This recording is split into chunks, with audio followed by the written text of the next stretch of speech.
Kuwait Ha? siya. Nasa Bakit nandito Kuwait. kayo? Oo. Nakakilala ng Amerikano. Date siya ron, pero nakakilala niya through chat. Pero ako nakilala yung business niya. Sorry for the words, pero kailangan eh.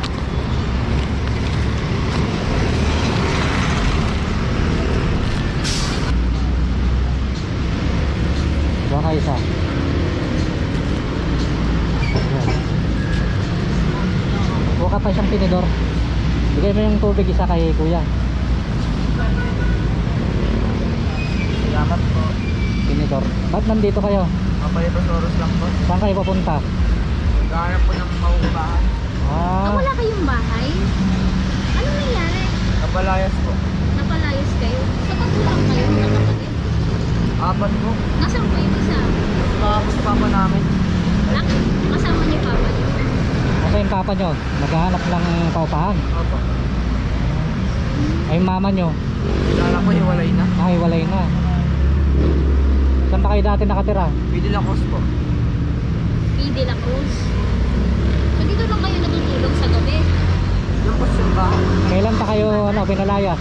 Ha? Kailan pa? 2 linggo na po nakalipas. Dito lang kayo natutulog? Simbahan po. Ah, wawa naman kayo. Ah, may tubig ba ito?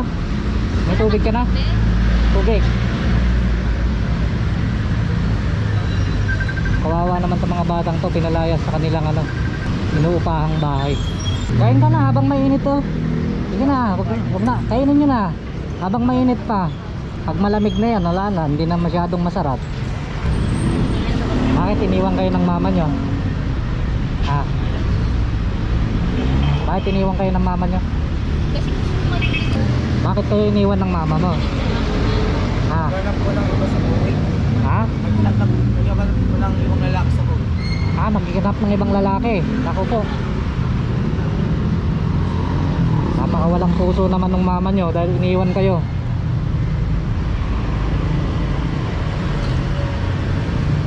Kawawa naman sila. 2 linggo na daw sila dito.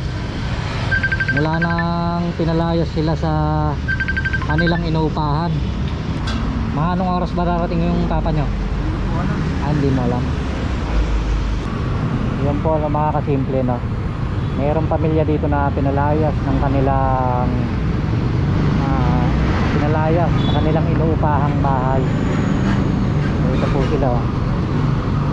Magdadalawang linggo na daw po silang pinalaya sa kanilang inuupahang bahay sa kadahilan ng wala sigurong pangbayad ng upa.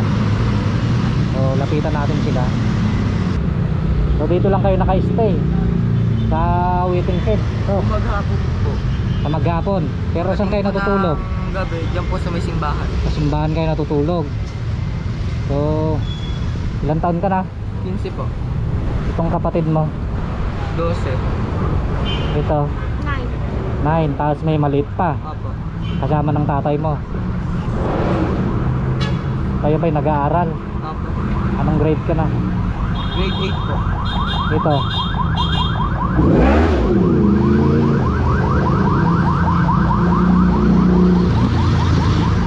ito naman, anong grade na? Grade 6 po. Grade 6. So paano na yung pag-aaral nyo yan? Yung tatay mo ba walang trabaho? Wala po. Paano nyo mapapatuloy yung pag-aaral nyo? Ha? Kung walang trabaho yung tatay nyo? Naghahanap po ng trabaho kasi naman po hindi rin po makakalimutan po kasama po kami.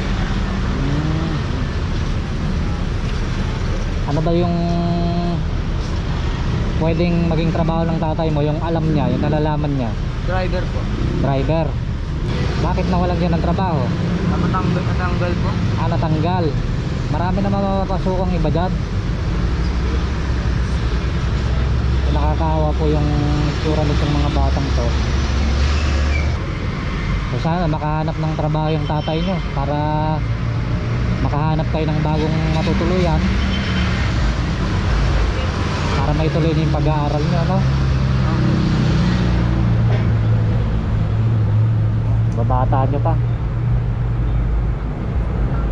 Sumama sa ibang lalaki yung nanay mo. grabe naman yung mama mo. Hindi niya man lang naisip na ano, mga bata pa kayo. Anong pangalan ng mama mo para may shoutout natin dito? Huh? Anong pangalan ng mama mo? Rosemary po. Rosemary. Si Ate Rosemary, kung nanonood ka man, no? Sana maisip mo yung ginawa mo dito sa pag-iwan sa yung mga anak. Sumama ka sa ibang lalaki para lang sa ikaliligaya mo. Paano naman itong mga iniwan mo rito? Kawawa sila, oh. Kumain na kayo. Sige na, kain na kayo. Habang mainit pa. Mamaya lalamig na yan, oh. Kain na, kainin nyo na yan. Sana may makapanood nito. Ay, ito pala, tatay na.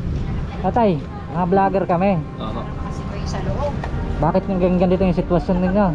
Eh, ganun ho talaga pag iniiwan eh. Iniwan ka ng asawa mo? Oo. Mas masarap daw ang Amerikano. Sumama sa Amerikano. Nasa Kuwait siya. Nasa Kuwait. Oh.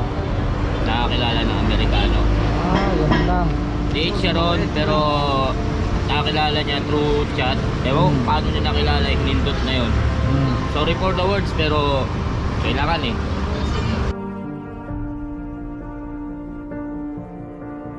Wala na. Wala na. Ganun na lang. After 16 years, isang iglap lang. Wala na. Wala na. Ito kami. Bali, dito lang kami maghapon. Ano nga ba ang nangyari? Bakit pinalayas kayo sa inupahan ninyo? Oo. Hindi ako makabayad. Dahil walang pangbayad. Wala ka pang trabaho, kuya. Hindi rin ako makakilos kasi ngayon dahil nga sitwasyon namin. Mga bata na. Oo. Kung meron lang akong meron lang akong masisilungan sa mga to, Oo. tatayo ako. Ano ba yung trabaho mo, kuya? driver? Driver ng mga jeep, pwede. Jeep, Jeep truck. truck. Naman pala eh. Pero okay lang pa naman yung lisensya mo. Oo, 10 Di pa years. pasok. 10 years na, no? Sa bagay ngayon, 10 years na. Yung problema nyo ngayon, yung matutuloy ang bahay, Oo, ganun. yun talaga ang problema ko. Masisilungan. Masisilungan.